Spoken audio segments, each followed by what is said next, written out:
Agora que a gente já calculou o trabalho total a que corresponde a um algoritmo que seja descrito pela nossa recorrência genérica, a gente vai ver como que os casos do teorema mestre se encaixam com esse trabalho total, qual que é a relação que eles têm ali para a gente deduzir e entender de onde que vem os casos do teorema mestre.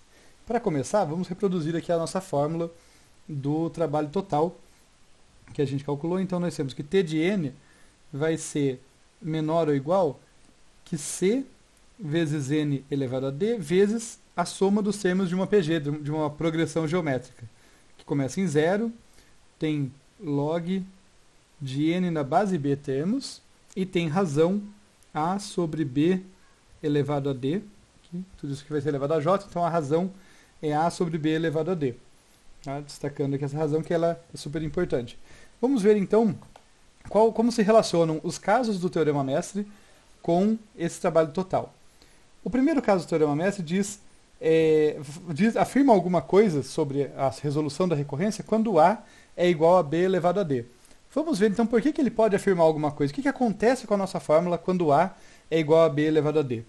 A primeira observação é que A ser igual a B elevado a D implica que A sobre B elevado a D é igual a 1. Quer dizer, o trabalho por nível é uniforme. Se vocês lembrarem, esse foi o caso que caiu o merge sort. Né? O trabalho nem aumentava nem diminuía assintoticamente de um nível para o outro. E vamos ver então como que a nossa fórmula aqui diz isso, porque eu estou afirmando que o trabalho é uniforme por nível, porque a gente já falou que A sobre B elevado a D é a razão da PG, ela nos diz como que as coisas mudam, mas não custa, né? A gente escrever claramente aqui, ó.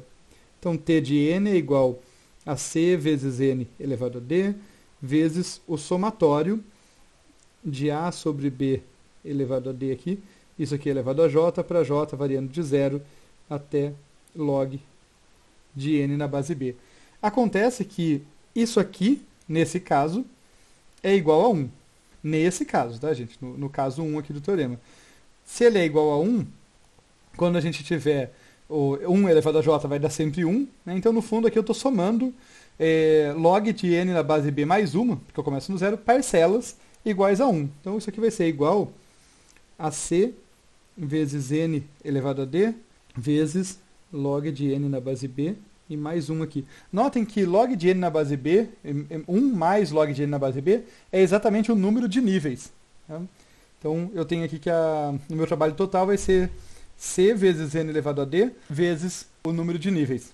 Tá bom? E isso aqui é da ordem, como a notação Ozão, ela some com a constante, porque assintoticamente a constante não vai importar, n elevado a d vezes log de n. Tá bom? Aproveitando a deixa para lembrar algumas coisas de análise assintótica aqui para vocês, que a gente já viu mais formalmente, eu não me preocupei com esse mais 1, porque quando eu multiplicasse c vezes n elevado a d mais 1, ia ter um termo de menor ordem. Né? O termo dominante aqui é o n elevado a d vezes log n. São duas funções que crescem. O polinômio de grau d e o log ali. Então, o produto deles dá o termo de maior ordem. O termo que cresce mais rápido é o que vai dominar. E também uma curiosidade. Notem que eu sumi com o log de n na base b aqui. A gente estava sendo preciso até o penúltimo passo. Então, log de n na base b mais 1 ali. E daí, agora, quando eu coloquei a notação Ozão, eu não me preocupei com a base b. Por que eu posso não me preocupar com a base b? Porque a notação Ozão some com constantes. E a gente consegue converter, né, tem um resultado auxiliar aqui de logaritmos que log de n na base b é igual a log de n numa base x qualquer dividido por log de b na base x. Tá? Então, a menos de uma constante aqui dada por 1 sobre log de b sobre x, a menos dessa constante multiplicativa, log de n na base b é equivalente, assintoticamente, porque só difere de uma constante, de log de n na base x, sendo um x qualquer ali.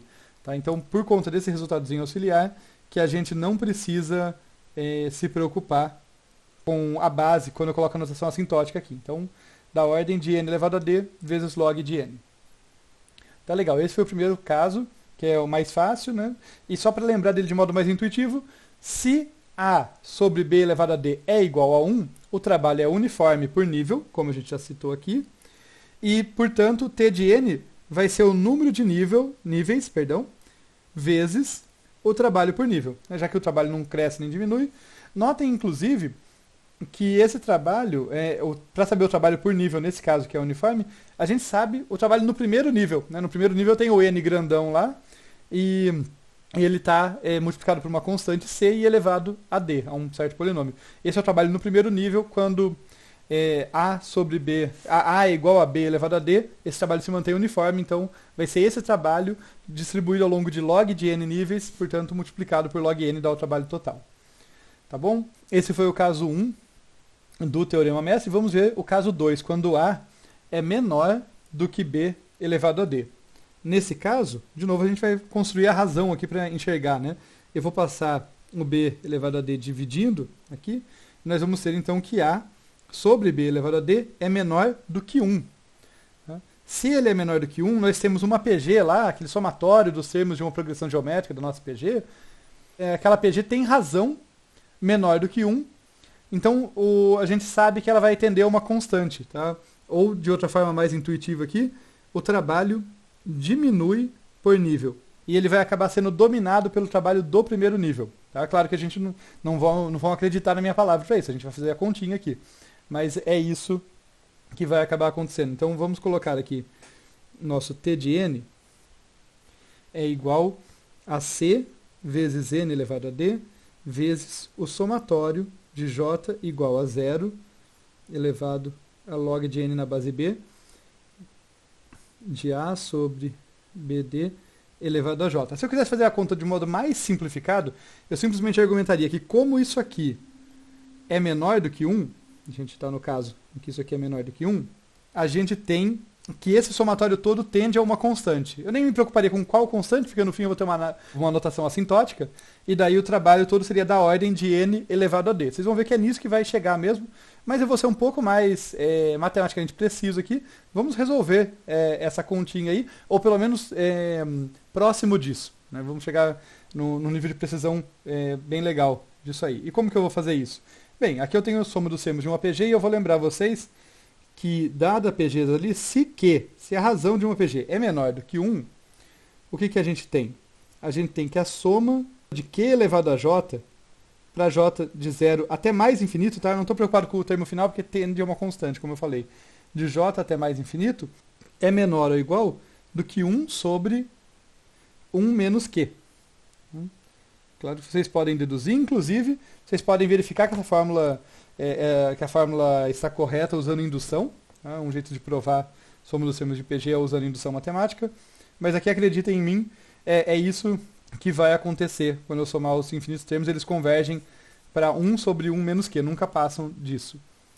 Então eu vou usar essa fórmula, eu vou dizer então que o nosso resultado aqui é menor ou igual que C vezes n elevado a d. No lugar do somatório, eu vou colocar 1 sobre 1 menos a razão da minha PG. Né? Acho que na fórmula geral é Q, aqui especificamente é A sobre B elevado a D. Tá bom?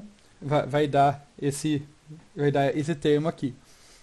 E isso aqui, né, verificando o que a gente já tinha argumentado, eu tenho que 1 menos A sobre B elevado a D é uma constante. Tá? Eu posso até simplificar aqui se eu quiser, mas acho que nem convém. O ponto é que C dividido por 1 menos A sobre B elevado a D, todo esse termo aqui é constante.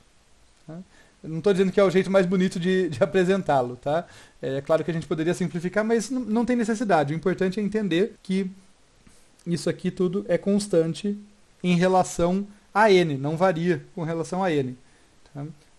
Então o que sobra é esse termo vezes n elevado a d. Como a notação assintótica absorve as constantes, isso aqui é da ordem de n elevado a d. Tá? E o jeito que eu interpreto isso, já que o trabalho diminui por nível, é que t de n é dominado pelo trabalho no primeiro nível.